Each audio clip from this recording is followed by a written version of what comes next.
샬롬. 찬양 예배 가운데 나오신 성도 여러분들을 전심으로 환영하고 축복합니다. 우리 양옆에 있는 분들에게 이렇게 축복 인사 나누면 좋겠습니다. 참 잘 오셨습니다. 참 잘 오셨습니다. 이렇게 한 번 더 앞뒤 좌우로 인사하겠습니다. 은혜 받는 시간 됩시다. 은혜 받는 시간 됩시다. 네, 아멘. 제가 기도로 찬양 시작하도록 하겠습니다. 하나님 아버지 감사합니다. 이렇게 복되고 귀한 주일날 우리가 주님의 전에 나올 수 있게 하심에 너무나도 감사드립니다. 주님, 오늘 이 시간을 통하여서 우리가 주님께 입술의 고백을 올려드리오니 주여 기뻐 받아 주시옵고, 주님 우리가 성령의 은혜를 충분히 받는 시간 될 수 있도록 하나님 임재하여 주시옵소서. 감사드리며 예수님의 이름으로 기도드렸습니다. 아멘.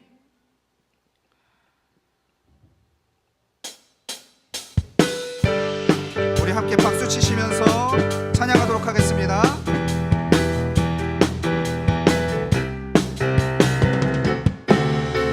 함께 고백하겠습니다. 마지막 날에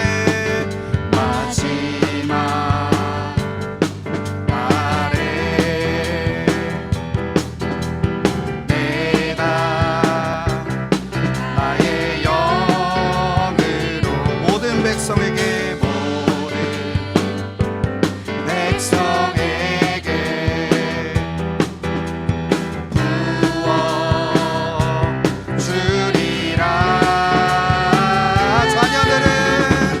자녀들은 예언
영광의 주님께 큰 박수 올려드리도록 하겠습니다. 아멘.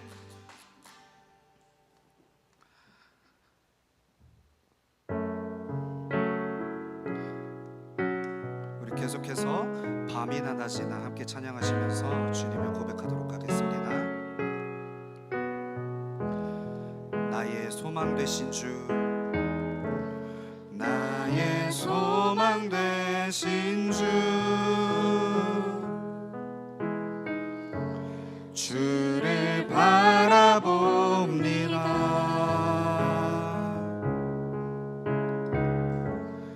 다시 오실 나의 왕 예수, 주를 기다립니다. 나의 소망 되신 주, 나의 소망 되신 주, 주를 바라봅니다.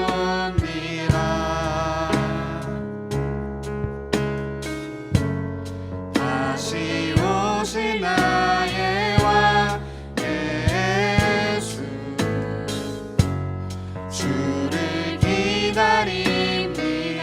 밤이나 낮이나, 밤이나 낮이나, 어제나 오늘도 영원히 주만 찬양해.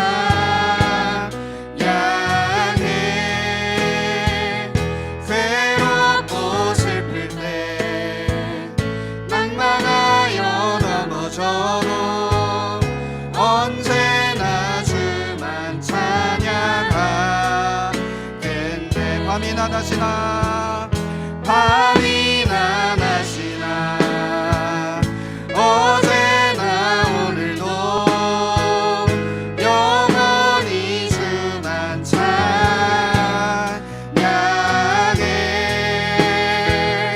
외롭고 슬플 때 낭만하여 넘어져도 언제나 주만 찬양하. 우리 이 시간 다시 처음부터 고백하도록 하겠습니다. 나의 소망 되신 주, 나의 소망 되신 주, 주를 바라봅니다. 주를 바라봅니다.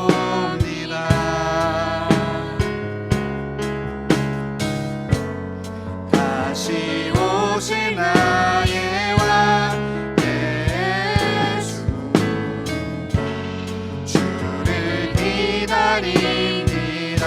밤이나 낮이나, 밤이나 낮이나, 어제나 오늘도 영원히 주만 찬양해.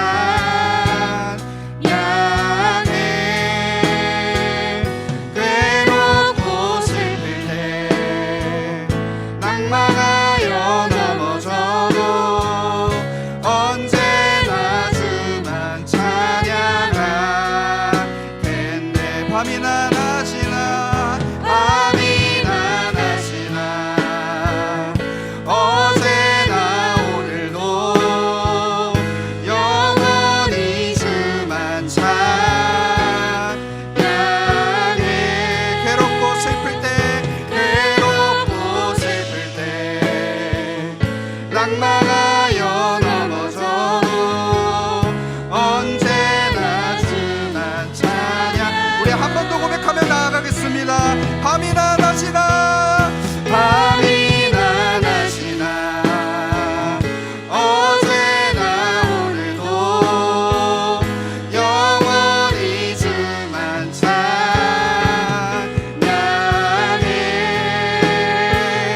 괴롭고 슬플 때 낭만하여 넘어져도 언제나 주만 찬양하. 마지막으로 고백하겠습니다. 밤이나 낮이나, 밤이나 낮이나, 어제나 오늘도, 어제나 오늘도 영원히 주만 찬양해.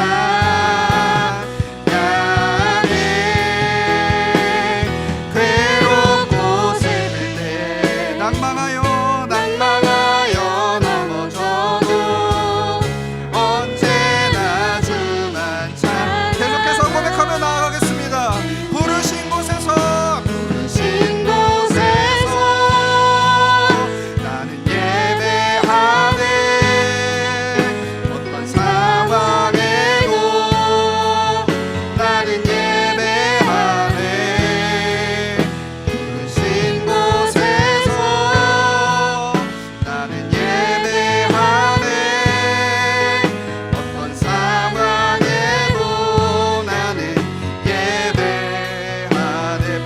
곳에서 부르신 곳에서 나는 예배하네.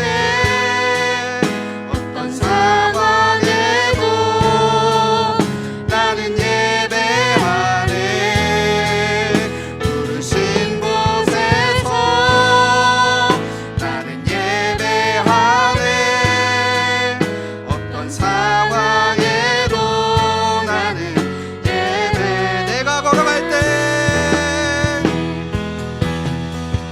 내가 걸어갈 때 길이 되고 살아갈 때 삶이 되는 그곳에서 예배하네. 내가 걸어갈 때 내가 걸어갈 때 길이 되고 살아갈 때 삶이 되는 그곳에서 예배하네. 내가 걸어갈 때 내가 걸어갈 때 길이 되고 살아갈 때 삶이 되는 그곳에서 예배하네. 내가 걸어갈 때 길이 되고 살아갈 때 삶이 되는 그곳에서 예배하네. 부르신 곳에서 나는 예배하네. 어떤 상황에도 나는 예배하네. 부르신 곳에서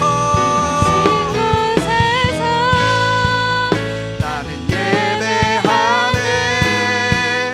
어떤 상황에도 나는 예배. 부르신 곳에서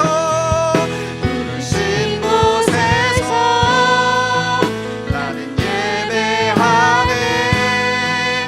어떤 상황에도 나는 예배하네.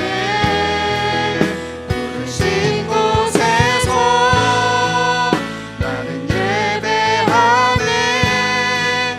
어떤 상황에도 나는 예배하. 밤이나 낮이나 밤이나 낮이나 어제나 오늘도 영원히 주만 찬양해.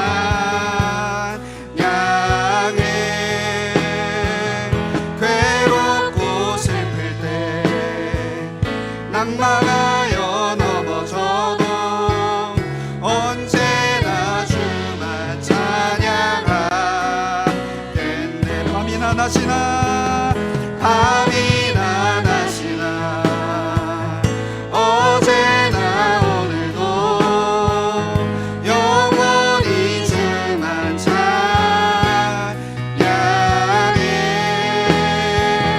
괴롭고 슬플 때 낭망하여 넘어져도 언제나 주만 찬.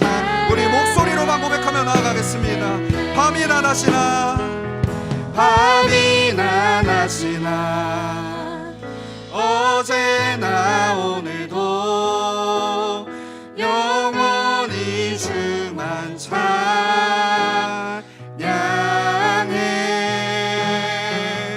괴롭고 슬플 때 낭망하여 넘어져도 언제나 주만 찬양하. 마지막으로 고백하며 나아가겠습니다. 밤이나 낮이나 밤이나 낮이나 어제나 오늘도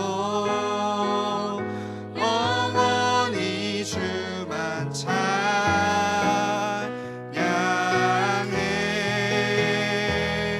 괴롭고 슬플 때 낭망하여 넘어져도 언제나 주만 찬양.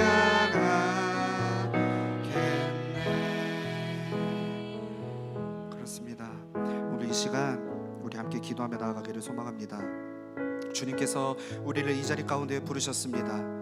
우리 이 시간 함께 기도할 때에 주님, 내가 밤이나 낮이나 어제나 오늘도 언제나 주님을 찬양하며 입술의 고백을 올려드리겠습니다. 내가 주님께 간구하며 나아가겠습니다라는 마음으로 함께 고백하며 나아가도록 하겠습니다. 기도하시겠습니다.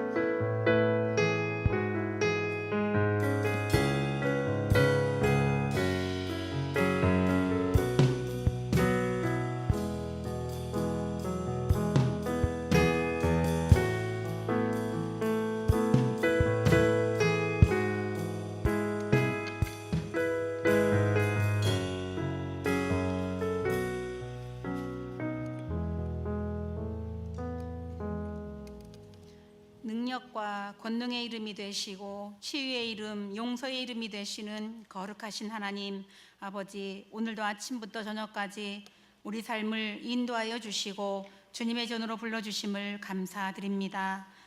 만나와 메추라기로 이스라엘 백성들을 먹여주신 하나님, 우리들에게도 때를 따라 일용할 양식과 단비를 내려주시는 하나님, 또한 아름다운 사계절을 주셔서 하나님의 섭리하심을 느끼게 하시는 하나님께 감사와 영광을 올려드립니다. 이 김영 지역에 주님의 귀한 전을 허락하셔서 죽어가는 생명들을 구원케 하심도 또한 감사드립니다. 주님의 교회가 세우신 목적대로 아름답게 그 사명을 다할 수 있도록 저희들에게 지혜와 능력을 더하여 주시고, 우리 김영교회가 이웃에게 소망이 빛이 되게 하시고 김영 지역과 세계 열방 가운데 선교하는 교회가 되게 하여 주시옵소서. 김영교회에 100년을 허락하시고 계획하였던 많은 사역들이 온 성도님들이 협력하여 은혜롭게 마쳐지게 됨을 감사드립니다. 앞으로 남아있는 너쩌교회의 건축과 백년사 편찬에도 우리 하나님 간섭하여 주셔서 은혜롭게 마무리되도록 도와주시옵소서. 오늘은 김영교회의 100년을 그리며 황영길 집사님의 그간의 경험을 바탕으로 한 이주민들에 대하여 듣게 됩니다. 차별과 고립감, 언어장벽, 외로움 등으로 많은 어려움에 처한 이주민들에 대하여 다시 한번 생각하며 기도하는 귀한 세미나가 되도록 성령님 역사하여 주시옵소서. 우리 성도님들 가정마다 영육간의 강건함을 주시고, 특별히 이 시간 최혜경 간사님을 위해서 기도합니다. 우리 간사님의 머리부터 발끝까지 우리 주님 피 묻은 손으로 만져주셔서 아픈 부위들이 나을 수 있도록 치료의 광선을 부어 주시옵소서. 또한 오늘 목사님을 통하여 주시는 말씀이 하나도 땅에 떨어지지 아니하고 생명 있는 말씀이 되게 하시고, 듣는 자와 전하는 자가 한 마음이 되도록 이 시간 함께하여 주시옵소서. 모든 예배의 시종을 우리 주님께 의탁하옵고 우리 구주 예수님의 이름으로 기도하옵나이다. 아멘.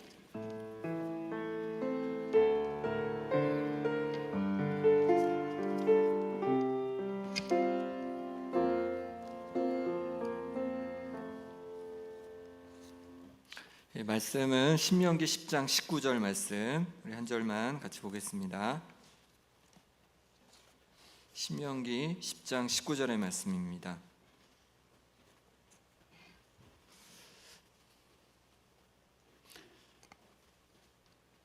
네, 같이 한 목소리로 읽겠습니다. 너희는 나그네를 사랑하라. 전에 너희도 애굽 땅에서 나그네 되었음이니라. 아멘. 예, 오늘 세미나를 해야 되는데 제가 짧게 5분만 말씀을 나누고 일부러 예배 잠깐 마치고 그다음에 세미나를 진행하도록 하겠습니다. 성경에서 이주민을 나타내는 단어가 뭐가 있을까요? 가장 정확한 단어가 나그네인 것 같습니다. 나그네가 바로 이주민을 나타내는 단어 중에 하나지 않을까 생각을 합니다. 나그네에 대해서 성경에 여러 곳이 있는데 요 몇 구절만 오늘은 살펴보도록 하겠습니다. 신명기 10장 19절 말씀 다시 한번 읽어보겠습니다. 너희는 나그네를 사랑하라. 전에 너희도 애굽 땅에서 나그네 되었음이니라. 아멘. 신명기는 이스라엘 백성이 그 애굽 동편에 있을 때 모압 평지에서 모세를 통해서 다시 한번 알려주신 말씀입니다. 가나안 땅에 들어가면 이렇게 살아야 된다는 거죠. 하나님의 백성이니까 이렇게 살라는 겁니다. 근데 그 중에 하나가 뭐냐면 나그네를 사랑하라 이렇게 말씀하고 있는 겁니다. 나그네를 사랑합니다. 왜 그러냐 했더니 이유가 너희도 애굽 땅에서 나그네 되었음이니라. 전에 이 이스라엘 백성들도 애굽에서 나그네였다는 거예요. 그렇죠. 더 올라가면 이 이스라엘 백성의 조상이 아브라함인데 아브라함의 원래 고향은 어딜까요? 어딜까요? 갈대아 우루, 갈대아 우루였는데 거기서 하란을 거쳐서 이 가나안 땅에 온 거죠. 그러니까 이 아브라함도요 가나안 땅에 나그네였습니다. 이주민이었습니다. 이주해서 살던 거죠.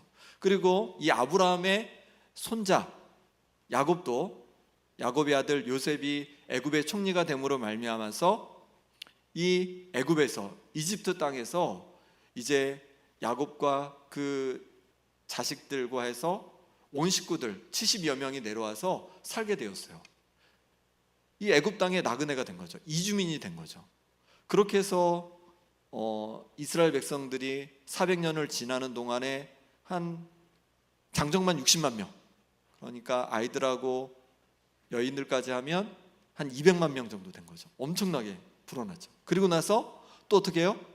하나님께서 그들을 건져주셔서 광야를 지나서 이제 어디로 가요? 가나안 땅으로 가는 거죠. 그럼 가나안 땅에서도 이제 이들이 뭐예요? 나그네인 거죠. 이주민인 거죠. 이주민으로 그곳에 살게 되는 거죠. 그러면서 하나님께서 말씀하시는 거예요. 너희도 나그네였지 않냐? 너희도 이주민이었지 않냐? 그러니 나그네를 사랑해라. 이주민을 사랑해줘라. 이렇게 얘기하는 거죠. 이제 이스라엘 백성들이 가나안 땅에 머물러 살게 되면 그곳에 오는 이제 나그네들을, 이주민들을 사랑으로 대해줘라. 이렇게 말하고 있는 것입니다. 우리도 그렇습니다. 우리 교회 많은 성도님들이 이곳에서 김영에서 계속 자라시고 그리고 계속 이렇게 신앙생활 하신 분도 있지만 육지에서 많은 분들이 오셨죠. 저도 포함해서. 우리가 이주민이죠.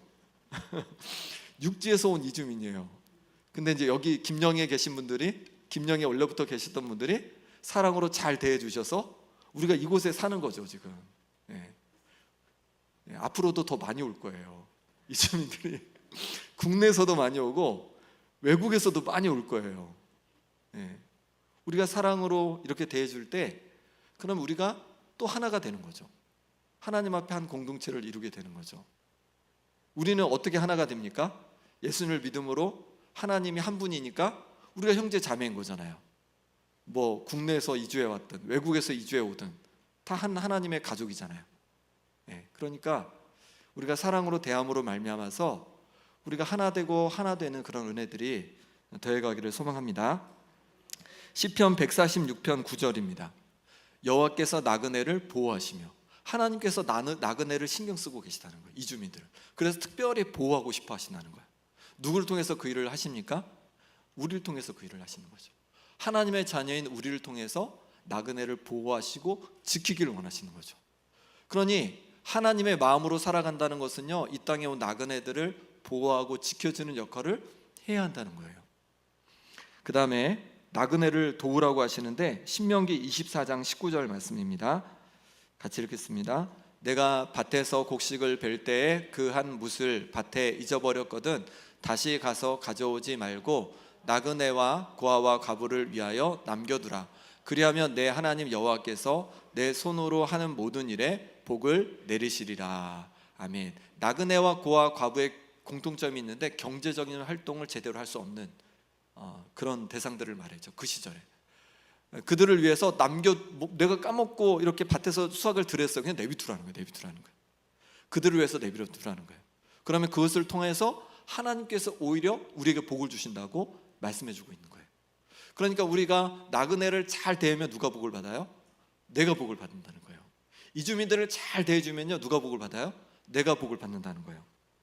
나그네들이 뭐 와서 한 달 살 수 있고 1년 살 수 있고 또 금방 갔다 갈 수도 있잖아요.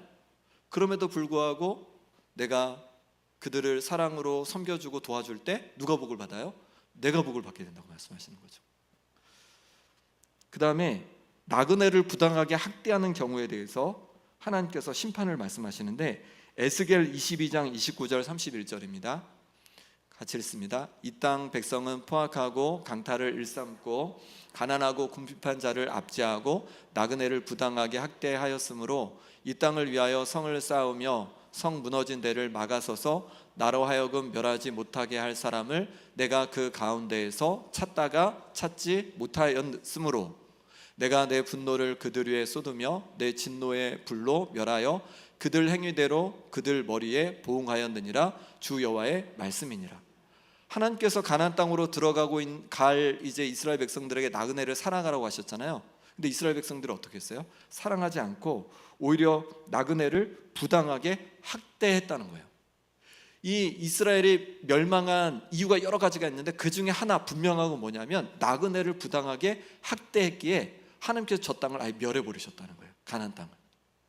그러니 우리가 이 땅에 들어온 이주민들을 나그네를 우리가 함부로 대하고 학대하면 그것을 통해서 하나님께서 화가 나신다는 거예요. 하나님께서 너무 기분이 안 좋으시다는 거예요.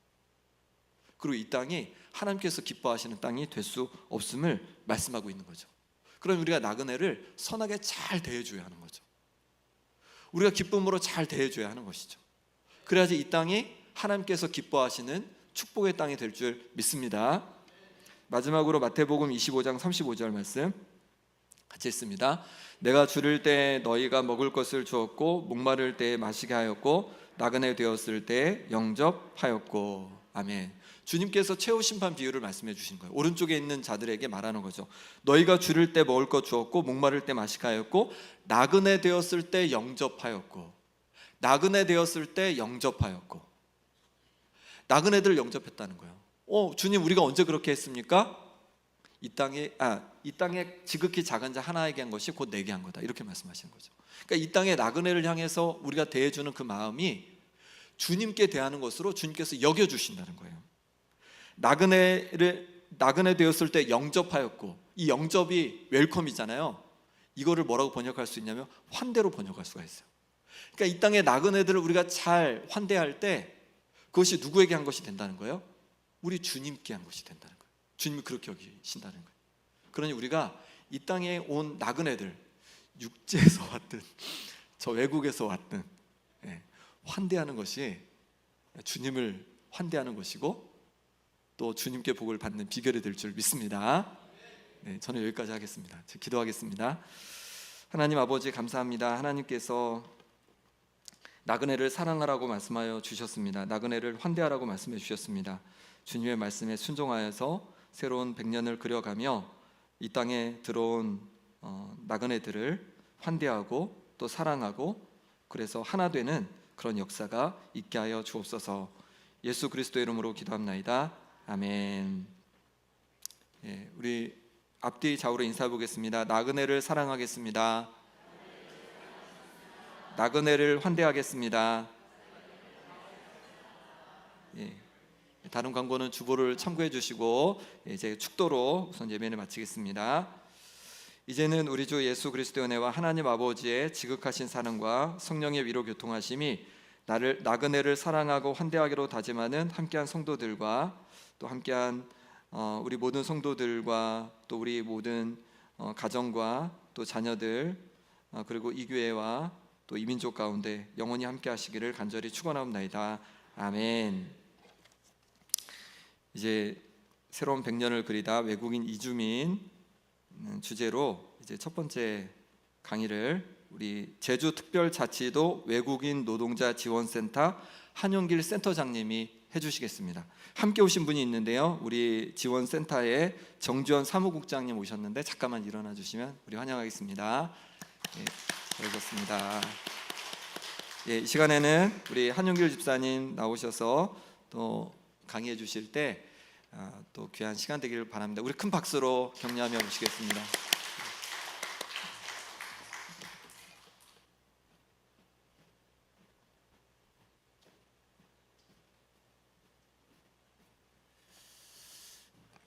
안녕하십니까, 한용길입니다.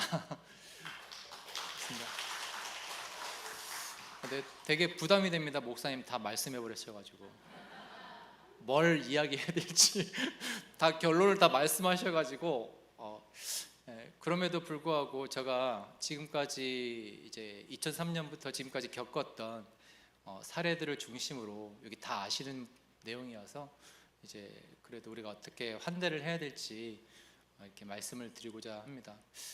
예, 오늘 제목은 환대로 길을 열다 다문화 사회 갈등을 푸는 교회의 힘 사람이 왔다, 이 제목으로 해서 제가 말씀을 전하도록 하겠습니다. 이 프로그램은요, 사실 목사님이 저희 센터에 방문을 하셔가지고 이 내용에 대해서, 이 외국인 이주민에 대해서 한번 말해보자, 해보자 이렇게 해서 네 좋습니다 해가지고 해서 했는데, 그 이후에 제주 관광대학교에서 저한테 이제 600만 원짜리 사업이 있는데 다문화 사회 갈등을 푸는 프로그램을 하나 만들어 달라 저한테 해가지고 이거 잘 됐다 해가지고 해서 거기에 또 밥값이 15,000원씩 또 이제 수강자들에게 제공이 된다고 해서 이것 봐라, 그럼 내가 한번 우리 교인들한테 한번 생색내는 그런 장이 되겠다 해가지고 해서 잘 됐네 해가지고 내 작게 해가지고 해서 짜줘서 지금 교회마다 좀 돌아다니고 있습니다. 그렇게 해서 하고 있고 오늘 이런 강의를 좀 엮어서 이제 하게 됐습니다. 저는 이제 2003년부터 이 일을 했습니다. 이제 하다 보니까 여러 가지 이혼회도 맡고 있고 자문도 맡고 있고 센터장도 하고 있고 여러 개를 지금 하고 있어서 이제 참 복에 넘치는 그런 삶들을 살고 있는 상황들입니다. 그래서 오늘 여러분들한테 오늘 이렇게 좀 강의까지 하게 된 상황입니다. 먼저 제가 우리가 이 센터를 하게 된 배경에 대해서 잠시 잠깐만 말씀을 드리고자 합니다. 이제 1996년도 7년도에 지금 성산포교회의 홍기룡 장로님이라고 계십니다. 그 장로님이 당시에 기독교 청년 회장이었는데, 그분이 이제 그 성산포 파출소 앞에서 울고 있는 중국인 선원을 본 거예요. 근데 중국인 선원은 그때 당시에 급여가 50만 원이었습니다. 한 달에. 그래서 50만 원이었는데 보통 3개월 임금을 선주가 체불해서 놔둡니다. 왜냐하면 도망갈까 봐. 워낙 일이 힘들어서 이제 도망갈까 봐 여권도 압류하고 외국인 등록증이라는 것도 압류하고 통장도 압류해서 잡아놓습니다. 일부러 적금 통장 만들어서 일부러 이제 그렇게 하기도 하고. 근데 이분이 이제 폭행을 당해서 울고 있는데 이제 왜 우냐 이렇게 물어보니까 너무 힘든 생활을 하고 있었던 거예요. 그러니까 우리가 이제 기독교 청년 협의회니까 여기에 와 있는 이주민들의 문제가 심각하구나, 이건 우리 기독교 청년들이 나서서 해봐야겠다라고 해서 그때 당시에 장로교 청년연합회, 성결교 청년연합회, 감리교 청년연합회 이렇게 해서 이 협의회들이 모인 기독교 청년 교회 협의회에서 외국인 근로자, 여기 와 있는 외국인 주민들을 돕는 일을 시작했습니다. 그때 단지 우리의 목표는 그거였습니다. 내 이웃을 내 몸과 같이 사랑하자. 성경 66권에 나와 있는 내용은 우리가 다 지키지 못하더라도 이 말 하나 지켜보자. 이걸 핵심 사항으로 삼아서 저희가 이제 아무것도 없는 상태에서 활동을 시작했습니다. 그런데 하다 보니까 저희가 돈도 없고 힘도 없고 아는 지식도 없어서 이제 교회 목사님들, 제주 전역에 있는 교회 목사님들 꼬셔서, 장로님들 꼬셔서 이사로 세우고 돈도 좀 뜯어내고, 그다음에 이제 의사분들도 초청을 해서 좀 선한 일을 한번 하자 이렇게 해서 여러분들을 이제 유혹해서 저희가 결국 제주 외국인 근로자 센터라는 걸 하나 만듭니다. 2002년에 만들어서 이제 시작을 하게 됐죠. 그래서 저는 2003년부터 이 일을 했는데 60만 원 받고 처음 시작을 했습니다. 60만 원 받고 했는데 60만 원 받으면서 일할 때도 임금 체불이 됐었습니다. 저도. 그래서 우리끼리는 그땐 저도 청년이었으니까요. 60만 원에서 일을 했는데 임금 체불 되니까 우리끼리 노동부에 진정 넣어야 되는 거 아니야? 이렇게 하면서 막 하기도 하고 아주 재미있게 했는데, 제가 이 일을 하게 된 배경은 아까 말씀드렸던 처음 배경과 유사하긴 하지만은 이 모든 배경은 다 우리 김영교회 덕분입니다. 제가 김영교회 덕분에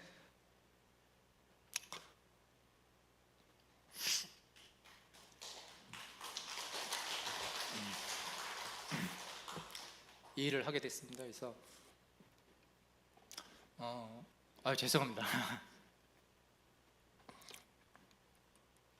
우리 김인희 권사님 계시지만은 김인희 권사님이 저 중3 때 저를 탁구 열심히 중3 때 치고 있는 저를 꼬드겨서 오빠 교회 나와봐 이렇게 해가지고 해서 다니게 된 게 중3 때부터 제가 여기 다니게 됐고, 사실은 저희는 이제 믿는 집안이 아닙니다. 이제 저희 집안에서 저 혼자만 다니게 됐는데 정말 교회에서 많은 환대를 받았습니다.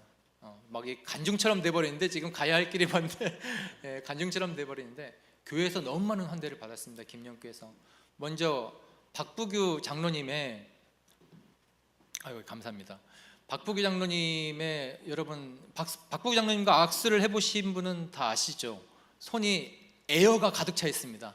한번 손을 악수를 하면요, 거기에 공기가 가득 차 있어서 푹싹합니다. 제주도 말로 푹싹해서 완전히 뭔가 구름 위에서 내가 누워있는, 아주 좋은 침대에서 누워있는 그런 안도감을 느낍니다. 이것도 굉장히 저에게 정서적으로 지지가 됐습니다.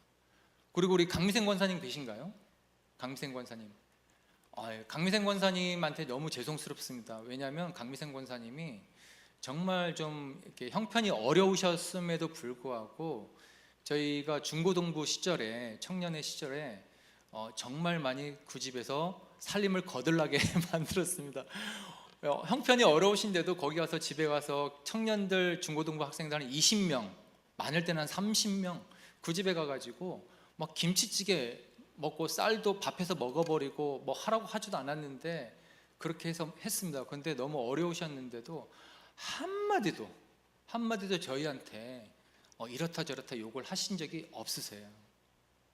그래서 거기에서 기도하고 찬양하고 사실은 강생 권사님한테 좋은 그런 말씀도 듣고 하면서 부모처럼 우리 청소년들한테 굉장히 많이 대우해 주셨습니다.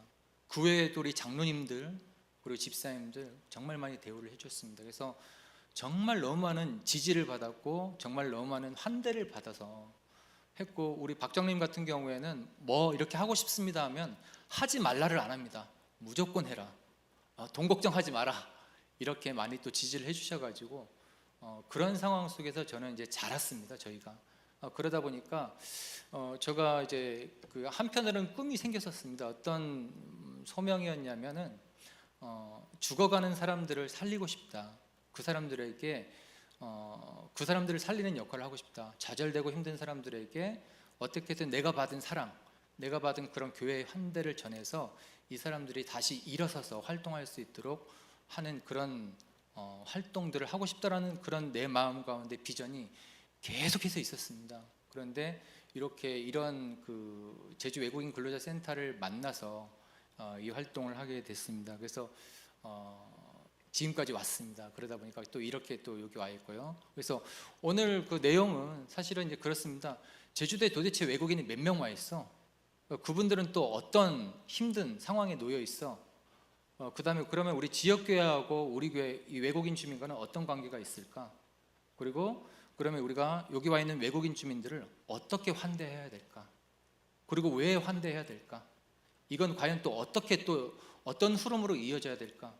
라는 것에 대해서 여러분들한테 설명을 드리려고 합니다. 여러분들이 군하원 씨를 만나면 어떻게 하시겠습니까? 이거는 참 안타까운 장면인데요. 요거는 이제 EBS 다큐프라임에서 2015년에 인간의 두 얼굴이라는 다큐를 제작했습니다. 이거의 목적은 사실은 편견에 대한 이용을 이제 다루는 건데요. 실제로 한번 거리에서 시험을 한번 해본 겁니다. 이제 동남아인과 서양인에 대한 우리의 태도, 이런 것들에 대해서 한번 시험을 해봐서 직접 촬영을 해본 건데요. 결론적으로는 이제 차별이 있었던 거죠. 결국 차별이 있을 수밖에 없는 건 우리 안에 인종주의라는 게 있습니다. 우리 안에 인종주의는 사실은 간국 본능이라는 것이 있습니다. 간국 본능에 의해서 저 사람은 부자, 이 사람은 가난한 사람, 저 사람은 서양인, 저 사람은 동남인, 저 사람은 미국인, 저 사람은 아프리카인, 뭐 이런 것처럼 본능적으로 1등과 꼴등처럼 완전히 극단적으로 그런 구분을 해버리는 겁니다. 사실은 그 1등과 꼴등 사이에 많은 계층이 있음에도 불구하고 그걸 생각하지 않고 이제 이 본능적으로 차별을 하게 되는 모습들인 거죠. 그런데 우리나라에서도 마찬가지로 우리 안에 이러한 것들이, 이런 간극 본능이 작용을 해서 차별을 하고 있다라고 하는 것입니다. 우리나라는 현재 지금 인구 소멸에 굉장히 심각한 문제에 쌓여 있습니다. 지금 2020년 같은 경우에는 현재 그 5,100만을 넘어가지고 점점 줄어들어서 최종적으로는 이제 3,100만 정도까지 내려가고 있는 상황이 있습니다. 굉장히 이거는 지금 일반적인 전쟁보다 더 심각한 문제입니다. 그리고 더 나아가서 지역 소멸의 위기가 있습니다. 지역 소멸 같은 경우에도 지금 여기 제가 잘 보이지는 않는데요. 이제 2018년도를 근거로 해서 만약에 2018년도에 합계 출산율, 여성이 낳을 수 있는 인구 한 명 합계 출산율이 0.98명을 그대로 유지한다고 한다면 끝내는 소멸된다. 지역 자체가 소멸되기 때문에 사실은 우리나라의 존립 자체가, 국가로서의 존립 자체가 어렵다라고 하는 상황입니다. 그렇기 때문에 정부에서는 막대한 예산을 쏟아부어서 지금 인구 정책에 대한 정책을 개발하고 있지만 출산율을 단기간에 높일 수 있는 상황은 아닙니다. 이때 상황이 돌입하게 되면요, 사실은 이제 우리가 혈액을 수혈 못 받아서 죽을 확률이 굉장히 많습니다. 굉장히 이제 혈액이 필요한데, 제주도에서 혈액이 필요한데 수혈을 받을 수 있는 그런 조건이 안 되면 혈액 공급이 이제 어려워지는 거예요. 단편적으로 생각한다면. 그리고 학교 같은 대학교나 이런 학교 자체들도 통폐합에 대해서, 그리고 학교 자체가 없어질 확률이 굉장히 많습니다. 지금 통폐합되고 있습니다. 전국적으로도. 그렇게 해서 굉장히 사실은 시급하고 위기 상황에 놓여 있고, 우리 교회도 존립 자체가 사실은 어려울 수도 있습니다. 교회의 성도 수가 줄어들겠죠. 없는 상황입니다. 그렇기 때문에 교회도 당연히 많은 교회가 이제 문을 닫게 되는 그런 상황이 벌어지게 되고 하는 겁니다. 그런데 아이러니하게도 중요한 것은 지금 늘어나는 건 또 외국인입니다. 아이러니하죠. 인구는 줄어드는데 늘어나는 것은 이제 외국인이다. 외국인이 이제 2025년 6월 현재 270만의 외국인이 와 있습니다. 여러분, 이제 몽골 나라의 국민 수가 몇 명인지 아십니까? 몽골 국가에, 우리 장로님 잘 말씀해 주셨는데 300만 명입니다. 몽골 국가의 수준의 국민들이 지금 수만큼 우리나라에 들어와 있다고 하는 것입니다. 이렇게 외국인이 증가하고 있고요. 정말 이 그래프 하나만 보더라도 좋은 점은 뭐냐면, 이제 2050년, 60년이 되게 되면은 지금 270만 명이지만 550만 그리고 600만까지 증가할 것으로 유추하고 있습니다. 그렇게 되다 보면 장점은 이 외국인들을 대상으로 한 사실은 사업이 많은 사업, 다양한 사업들, 돈이 될 수 있는 사업들을 할 수가 있다는 게 굉장히 장점이고요. 단점은 외국인이 늘어나면 늘어날수록 선주민과 이주민과의 갈등이 유발되게 된다라고 하는 것입니다. 그러다 보니까 이 갈등이 심화되면 사회 비용이 증가하게 되고, 이 사회 비용은 여러분들 우리 국민의 세금으로 다 감당을 해야 되는 그런 상황이 벌어지게 되는 거죠. 그러다 보면 우리가 받는 어떤 복지 혜택이라든가 연금이라든가 이런 자금들이 사실은 고갈될 위험들도 있다라고 하는 것입니다. 그렇기 때문에 최대한 갈등을 줄여야 된다라는 거죠. 최대한 갈등을 줄여야 되는 상황이고, 그러면 제주도 같은 경우에는 지금 어떠냐? 제주도 같은 경우에는 지금 현재 2025년 6월 현재 27,000명의 외국인, 합법 체류 외국인이 있습니다. 그리고 이제 소위 말하는 불법 체류자가 11,000명 정도 유지를 합니다. 그러면 이제 한 38,000명의 외국인이 와 있고요. 이 외국인이 우리와 제주도 인구의 한 5% 이상을 차지하게 됩니다. 이 5% 이상은 외국인 주민 비율로 봤을 때 전국에서 상위권입니다. 상위권이에요. 그러니까 여러분들이 이제 밖에 나가면 이제 쉽게, 옛날에는 이제 그냥 드물게 이렇게 한 명 보던 것이 이제는 한 5명씩 보이기도 하고 3-4명씩 보이기도 하고 쉽게 우리와 이제 살아가게 되는 상황들이 벌어지고 있다라고 하는 거죠. 그 중에 이제 여기 와 있는 외국인들 중에 취업이 가능한 체류 외국인이 19,000명 정도가 됩니다. 취업이 가능한 외국인이. 그리고 결혼해서 오신 분들이 2,657명 정도가 되고 유학생이 1,092명이 됩니다. 그리고 2018년도에 예멘 난민 사태가 있었는데 지금 난민 관련 체류 자격을 소유한 외국인이 1,164명이 있습니다. 그런데요, 여러분들 이제 난민 인정을 받기가 굉장히 까다롭습니다. 우리나라에서는 쉽게 난민 인정률에 대해서는 굉장히 보수적입니다. 그렇기 때문에 난민 인정을 받기는 사실은 좀 하늘의 별 따기라 생각하시면 됩니다. 그러면 왜 이렇게 난민들이 와 있냐? 박해를 받아서 오신 분들도 있고 거짓으로 속여서 오신 분들도 사실 있습니다. 하지만 이분들은 심사 과정에서 다 걸러냅니다. 걸러내서 다른 타국으로 간다거나 아니면 진짜 박해를 받아서 오신 분들은 고향 전쟁이 끝날 때까지 그 자국의 전쟁이 끝나서 종료될 때까지 여기서 있을 수는 있습니다. 인도적인 차원에서 그것뿐이지 그렇지 않으면 여기 더 이상 우리나라 국민적인 대우를 받지는 못합니다. 그리고 국적 취득자가 지금 현재 2023년 12월 기준으로 해서 2,700명이 있습니다. 이분들은 다 한국인입니다. 한국인 그렇게 하고 있고요. 그리고 이제 학생 수는 지금 제주도가 줄어들고 있습니다.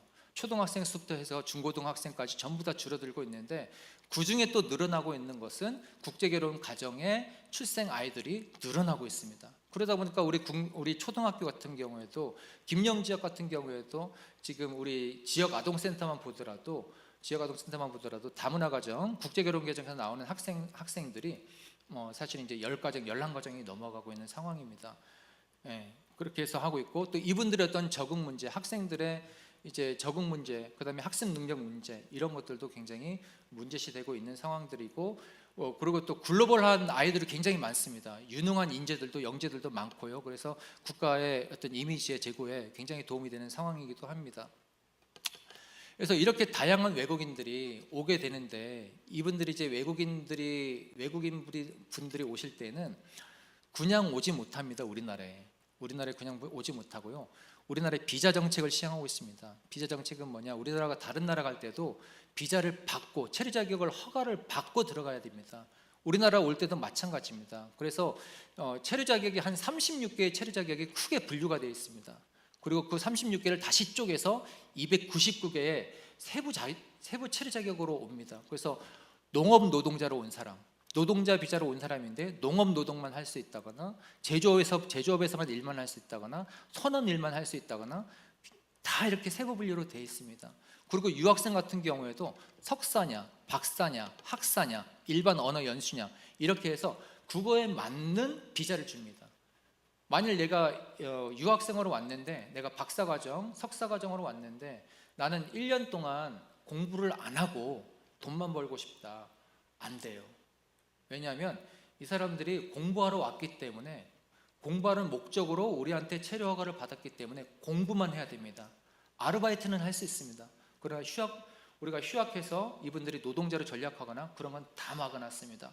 그러면 이제 외국인 노동자는 내가 농업 노동자로 왔습니다. 야간에 대학을 다니고 싶습니다. 야간에 대학을 다니고 싶으면 쉽게 대학을 못 다닙니다. 대학 다니는 게 작년까지는 허가가 안 됐습니다. 너는 노동자로 왔으니까, 너는 양어장에 왔으니까, 너는 제조업에 왔으니까 그 일만 해 라고 딱 정해놨어요, 법으로. 그리고 내가 농업 노동자로 왔는데 나는 제조업으로 옮기고 싶다. 농업이 너무 힘드니까, 농업 노동이 너무 힘드니까 제조업이나 서비스업으로 옮기고 싶다. 못 갑니다. 다 막아놨어요. 그리고 2018년도에 예멘 난민 왔었는데 예멘 난민이 왔을 때도 나는 이제 A 사업장에서 일을 하다가 B 사업장으로 옮기고 싶다. 이렇게 하지만 그것도 다 하나하나 허가를 받아야 됩니다. 법무부에. 그래야 움직일 수 있습니다. 그렇기 때문에 굉장히 우리나라의 어떤 비자 정책은 굉장히 관리와 통제 이렇게 위주로 돌아가고 있기 때문에 제가 여러분들한테 하는 말씀은 외국인 범죄에 대해서 오해하지 않으셨으면 좋겠다라는 겁니다. 왜냐하면 외국인 범죄로 오해해서 이분들을 낙인하는 문제들이 굉장히 많이 발생하고 있는데 전혀 그렇지 않다. 언론들이 그거를 세세하게 자세하게 말해주지 않아서 이제 굉장히 오해하고 좀 낙인하는 일들이 있는데 전혀 그렇지 않다라고 하는 겁니다. 그래서 굉장히 우리나라 출입국 관리법에 의해서 자국민 보호, 출입국 관리법에서 자국민 보호가 굉장히 강하기 때문에 외국인에 대해서는 굉장히 차별을 느낄 정도로 우리나라에서 정책이 시행됩니다. 하지만 우리나라에게 도움이 되는 그런 외국인, 유학생이라든가 숙련 외국인, 완전히 숙련된 외국인 노동자 같은 경우에는 우리나라의 나무라고 합니다. 우리나라 정부에서는. 왜? 도움이 되기 때문에, 우리나라 경제 발전이라든가 사회 안정에 도움이 되기 때문에 결혼 이민자라든가 유학생이라든가 이런 우수 인재 같은 경우에는 선별 정책을 써서 여기 남게끔 만들고 있고 우리나라 정책상 그다음에 도움이 안 되는 외국인들은 딱 단기간 있다가 다 내보내 버립니다. 그러니까 사실은 외국인도 사람이기 때문에 범죄를 저질릴 수 있지만 범죄를 저질릴 수 있지만 우리나라에서 전부 다 관리 통제를 하고 있다. 그러니까 여러분들이 이제 몰라서 이제 좀 편견을 갖고 바라보시는 분들이 있겠지만 전혀 그렇지 않다, 안전하다라고 말씀을 드리고 싶습니다. 자, 그러면 이 사람들이 왜 오느냐, 한국에? 왜 올까요? 돈 벌러. 또 네? 네. 네, 맞습니다. 여러 가지 이유가 있습니다. 모든 사람들이 거의 경제적 요인만 봅니다. 저 사람은 가난한 나라에서 왔으니까 돈 벌러 왔을 거야 라고 생각하시는데 그런 부분도 있습니다. 당연히 그 요인 중에 하나가 있는데, 여러분, 우리가 다른 나라로 가기 위해서는, 다른 나라로 이주하기 위해서 우리가 예를 들자면 일본으로 여행을 가게 됩니다. 제가 일본으로 여행을 하려면 일본 여행에 대한 열망이 있어야 됩니다. 일본에 가고 싶어, 난 일본 가서 이런 여행을 한번 하고 싶고, 이런 음식도 먹고 싶고, 뭐 맛있는 그런 체험도 하고 싶어, 이런 열망이 있어야 되는데, 열망만 있다고 일본에 갈 수 있습니까? 열망만 있다고 일본에 갈 수가 없습니다.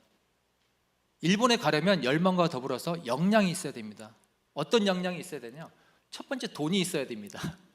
돈이 있어야 되고, 그 다음에 일본어를 할 줄 알아야 됩니다. 아니면 일본에 들어갈 수 있는 비자를 받을 수 있을 수 있는 역량이 있어야 됩니다. 그렇기 때문에 그런 역량과 열망이 있어야 일단 이주할 수 있는데, 거기에 플러스 뭐가 있으냐면 모빌리티, 이동성이 있어야 됩니다. 한국에 온 이주민들도 마찬가지입니다. 제주도에 온 국내 이주민도 마찬가지입니다. 제주도에 오고 싶은 열망은 있지만 역량이 안 되면 못 옵니다. 한국에 오고 싶은 열망은 있지만 역량이 안 되면 한국에 못 오는 거죠. 그렇기 때문에 여기 와 있는 이주민들은 한국에 대한 꿈을 갖고, 한국에 대한 열망을 갖고, 자기가 최대한 역량을 동원해서 모빌리티를 통해서 한국에 온 겁니다. 단순하게 경제적인 요인으로만 온 게 아닙니다.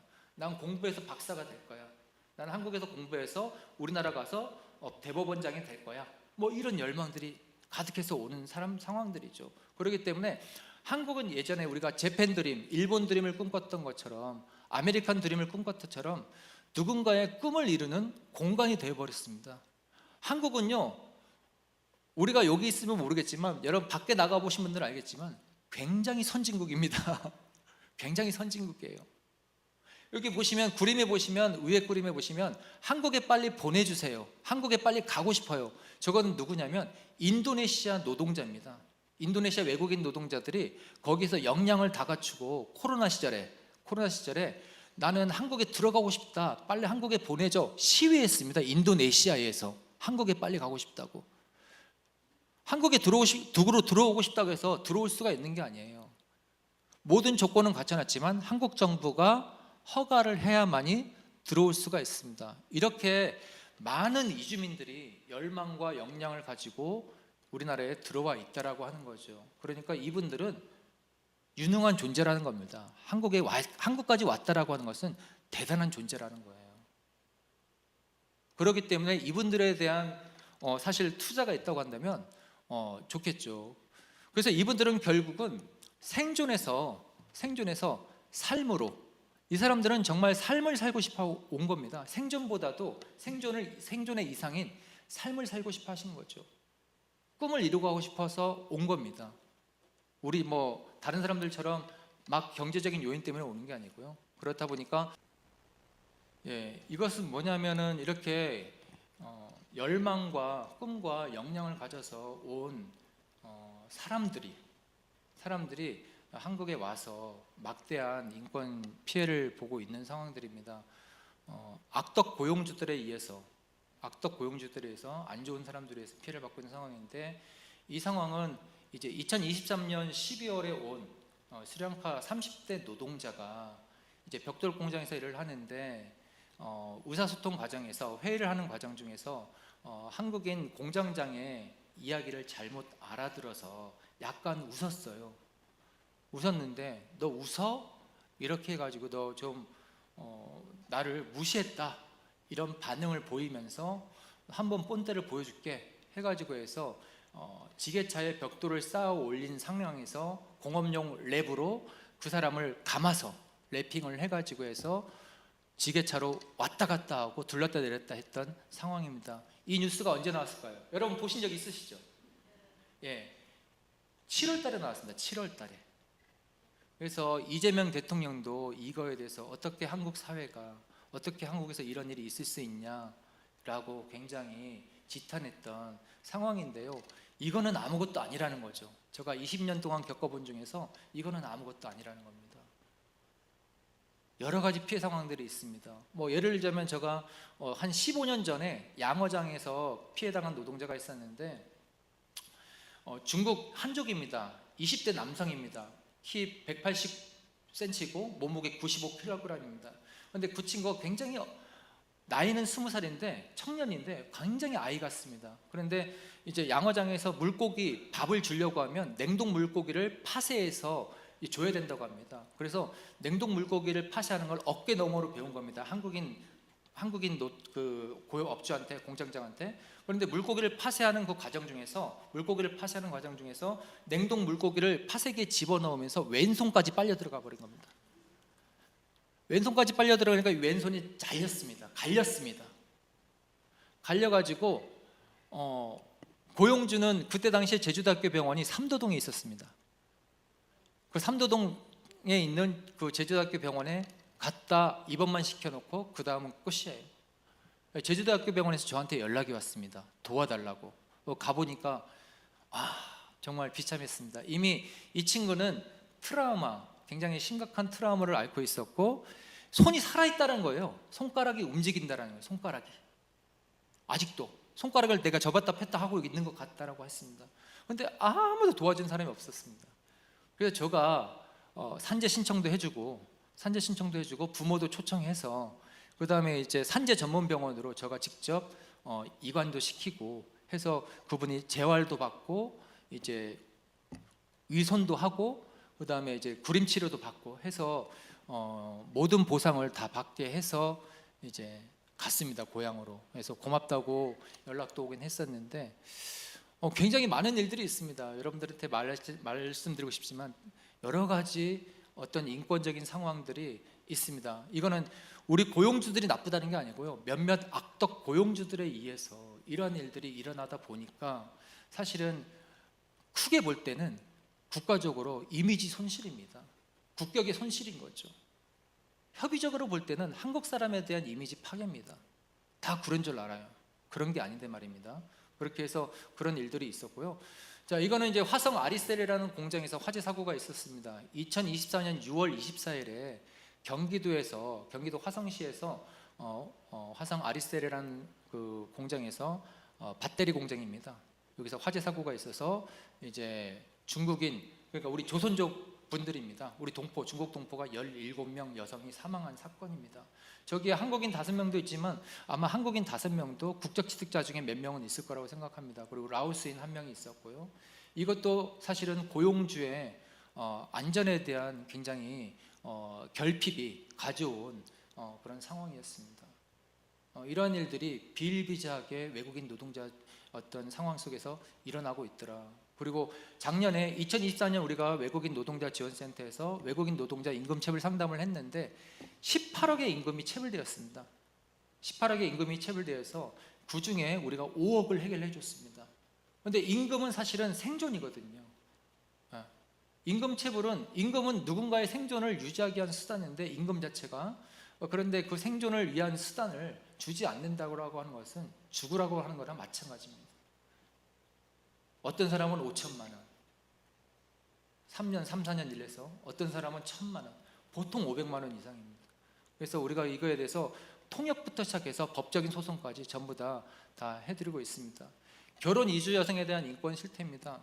결혼 이주 여성들 같은 경우에는 사실은 이제 국제결혼 가정이 2009년도 이전에는 국제결혼 중개업에 대한 법이 없었습니다. 그러다 보니까 민간 사행에서 많이 이루어졌습니다. 국제결혼 중개업체, 사행업체들이 굉장히 많이 이루어졌는데요. 그 국제결혼 중개업체의 그런 속성은 상업적 중개결혼입니다. 빨리빨리 단기적으로 그리고 많은 사람들을 확보해서 그리고 많은 이윤을 취득하기 위해서 상업적 중개결혼 형태를 하게 됩니다. 그러니까 국제결혼 중개업들이 이제 자국에 가서 결혼을 하게 되면 한국인 남편이 가서 이제 결혼을 중개하게 되면 한국 사람 한국인 배우자가 아라고 이야기하면 그 말이 어라고 그 외국인 여성에게 전달되는지 안 전달되는지 몰라요. 자국에서는 중개 과정에서. 그러니까 이제 통역이 미제공됩니다. 정확하지 않습니다. 그러니까 그런 일들 정보 미제공 때문에 여기 한국 와서는 남편이 말했던 자기가 들었던 이야기와 이제 괴리감이 있는 거죠. 그러다 보니까 많은 인권 실태가 있었고, 그래서 굉장히 국제사회에서 국제결혼은 국제 인신매매업이다라고 이제 지탄이 떨어지니까 이제 노무현 정부 때 아마 이제 2009년도에 국제결혼 중개법이 만들어지면서 이제 정부에서가 직접 관리에 들어갑니다. 관리에 들어가서 그때 시행 초기에도 굉장히 문제가 많았었습니다. 지금은 안정적으로 잘 운영이 되고 있는데 이제는 국제결혼 자체가 이제 보편화됐습니다. 누구든 굉장히 보편화됐고 일상적으로 글로벌화됐기 때문에 국제결혼에 대한 인식은 굉장히 많이 좋아졌고 보편적으로 이행이 되고 있습니다.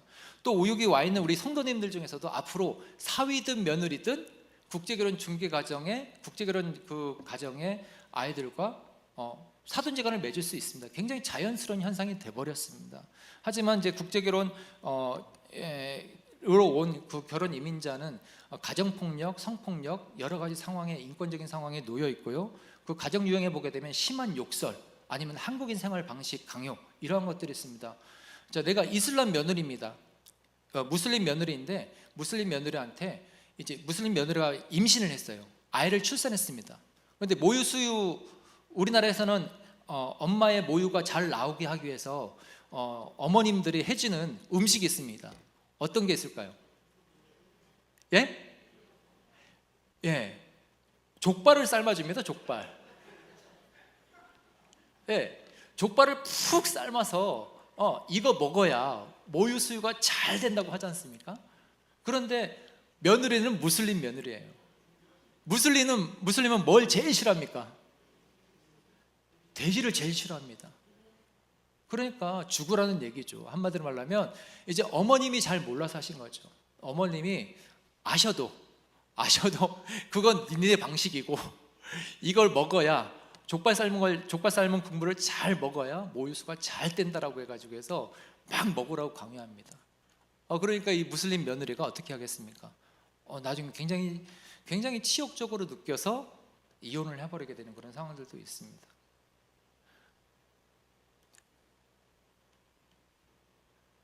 그리고 이런 사태도 있습니다.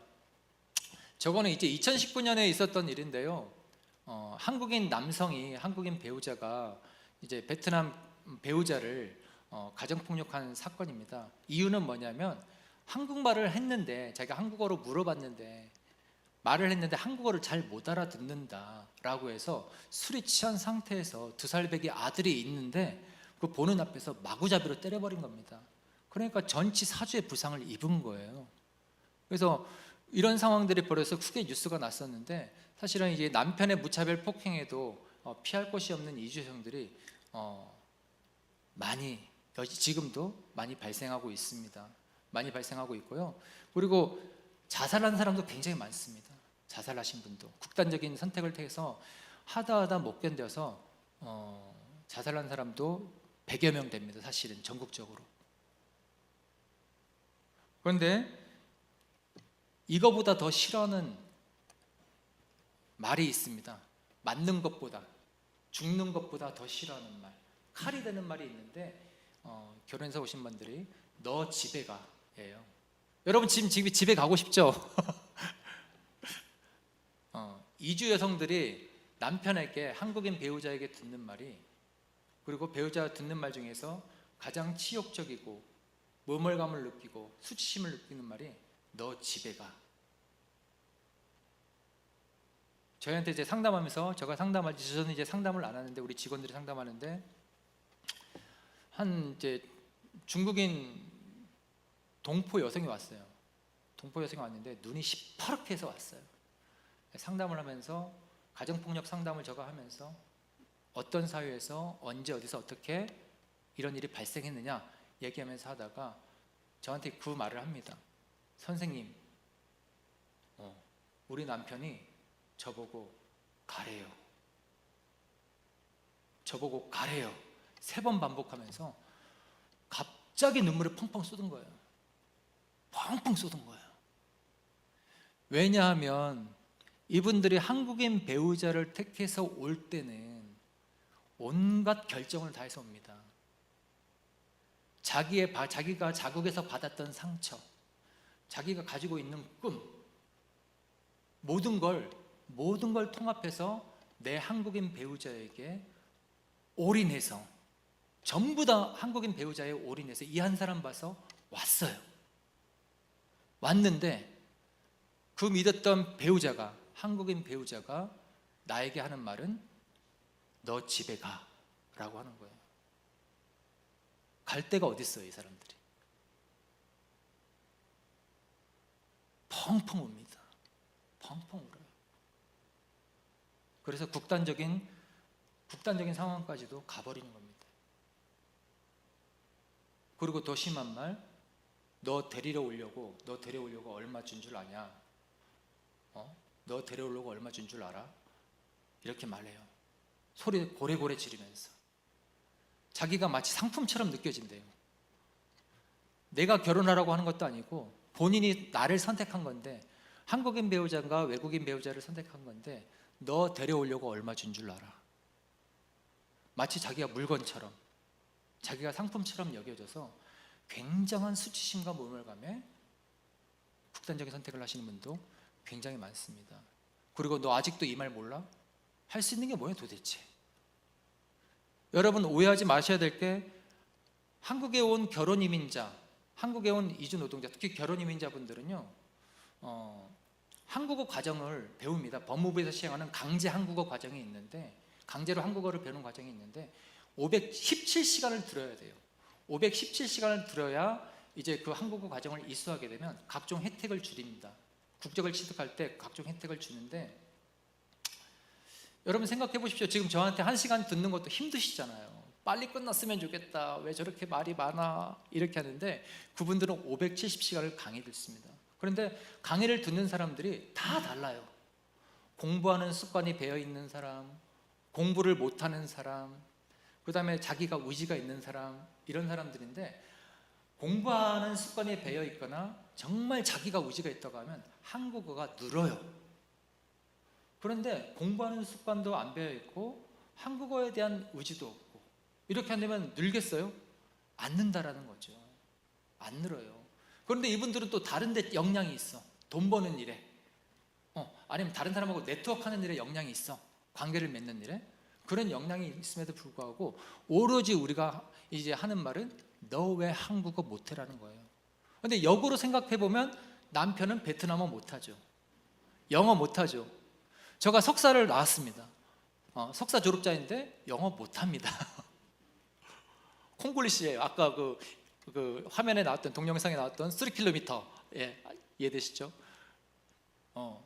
그런데 이분들한테 굉장히 한국어를 강요를 해서 이렇게 하는데, 한국어를 못하면 굉장히 뭔가 못하는 도태적인 그런 사람으로 낙인하고 이렇게 하기도 합니다. 이분은 이제 결혼 이민자인데 한국 국적을 취득한 여성입니다. 우즈베키스탄 출생 여성인데 2살 배기 딸도 있습니다. 그런데 2011년도에 한국인 자기가 이용했던 사우나에 가려고 하니까 사우나 주인이 거부를 한 거예요. 왜냐하면 한국인 사우나를 이용하고 있는 여성 한국인들이 그때 당시에 이제 에이즈 보균 바이러스가 되게 코로나처럼 유행했던 시기인데, 저 사람은 외국인이기 때문에, 이 사람은 외국인이기 때문에 에이즈 보균자일 수 있다. 만일 이 사람이 우리 사우나를 이용한다면 우리는 여기 사우나를 이용하지 않겠다. 한국인 여성분들이 그렇게 말한 거예요. 그러니까 이 사람은 2살 배기 아이 앞에서 보기 좋게, 이미 나는 한국 국적을 취득했다고 이야기하더라도 그냥 보이는 인종, 외모, 피부색 이런 걸 보고 차별하게 된 거죠. 그런데 심지어 경찰서까지 신고를 했는데 경찰서에서도 적용할 법적 근거가 없기 때문에 안 된다고 했어요. 그래서 우리 같은 센터에 연락을 해가지고 도움을 요청해서 국가인권위원회 진정을 넣어서 겨우겨우 사우나를 이용하게 됐다 합니다. 사우나 하나 이용하는 것도 이런 상황들이 벌어진다라고 하는 겁니다. 자, 여러분, 우리 2018년도에 예멘 난민 사태가 있었습니다. 549대 71만 4,875명. 이건 무슨 의미냐면 예멘 난민이 그때 549명이 왔어요. 그런데 우리나라 국민 71만 4,875명이 정부 국민청원을 했습니다. 몰아내라고, 이 사람들을 나가게 하라고. 이 사람은 저기 시청에 걸렸던 메시지입니다. 보게 되면 성범죄자다, 테러리스트다. 이 549명은 당시에는 아무것도 몰라요. 한국어도 모르고 지금 자기들이 지금 제주도 상황이 어떤지 몰라. 자기들이 급한 건 뭐냐면 먹고 사는 문제. 어떻게 하면 하루하루 내가 자는 것과 먹는 것과 이제 배변 보는 것과 씻는 거 어떻게 하면 해결할까? 이거에 굉장히 초점이 맞춰져 있었습니다. 그런데 이 사람들은 지금까지 2018년도에 온 예멘 난민들 중에서 범죄를 일으킨 사람이 한 명도 없어요. 중대 범죄를 한 명도 없습니다. 그런데 71만 4,875명이 국민청원에서 내보내라, 강간범이다, 위험하다라고 한 거죠. 그러니까 우리가 사실은 그럴 수밖에 없었던 게 모르니까 이제 그럴 수밖에 없었던 거죠. 우리는 이미 그런 일을 담당하고 있는 사람들이기 때문에 그런 법적 절차라든가 제도라든가 정책이라든가 이런 걸 다 알고 있기 때문에 별 심상치 않게 생각했습니다. 이 549명에 대해서 보호하면 되니까. 그런데 주민들은 이런 상황을 겪어보지 못했으니까 사실은 불안해했던 겁니다. 불안해했던 건데 일부 몇 명이 가짜뉴스 선동해서 이렇게 국민청원하고 낙인하게 된 거죠. 그러니까 알면 사랑하게 되는 거죠. 모르면 혐오하게 되는 것이고. 그렇기 때문에 오늘 이런 교육들을 시킨 겁니다.